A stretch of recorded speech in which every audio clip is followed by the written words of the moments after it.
Yo es que ya parto del principio de que esta expresión de estar por encima de demuestra la falta de comprensión de una sana eclesiología, es decir, de entender qué es la Iglesia.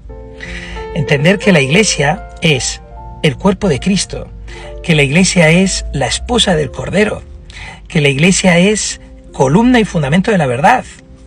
Y esas tres cosas que te acabo de decir están en las Sagradas Escrituras, búscalas y entenderás que no se puede concebir la palabra de Dios sin la Iglesia, fuera de la Iglesia.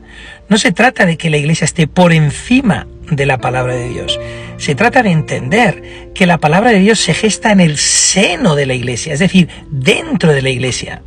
Las cartas de Pablo son cartas que escribe Pablo a la comunidad cristiana, es decir, a las iglesias que ya están vivas antes de recibir esas cartas. Por lo tanto, no se trata, es que yo creo que el problema que tenéis es esa idolatría bíblica, y sí utilizo esta expresión, ¿no? Habéis idolatrado un texto escrito, cuando durante siglos la Iglesia jamás puso en tela de juicio que la palabra de Dios se ha de comprender dentro de la Iglesia. No se trata de estar por encima o por debajo, sino unida a la Iglesia.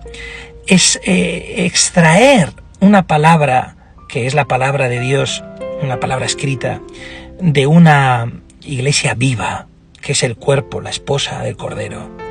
Es no entender la palabra de Dios. Y ese es el grave problema que tenéis muchos, que idolatráis un texto escrito siguiendo una herejía clara, que es una de las solas, la famosa sola escritura, que por cierto tampoco aparece en las Sagradas Escrituras.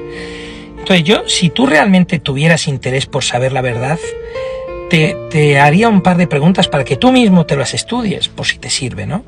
En primer lugar, ¿en qué lugar de la Biblia aparece la lista de los textos bíblicos que son eterna y gloriosa palabra de Dios?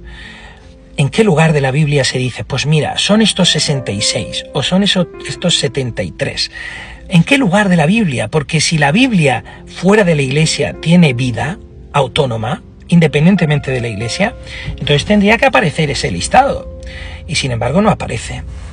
Y ahora la otra pregunta es, ¿por qué no aparece la Didache, por ejemplo, o no aparecen otros evangelios que existen dentro del canon bíblico? ¿En qué momento, quién, cuándo, dónde se decidió qué evangelios sí formaban parte de esa eterna y gloriosa palabra de Dios y qué evangelios no? El evangelio de Tomás, por ejemplo, no aparece. ¿Por qué?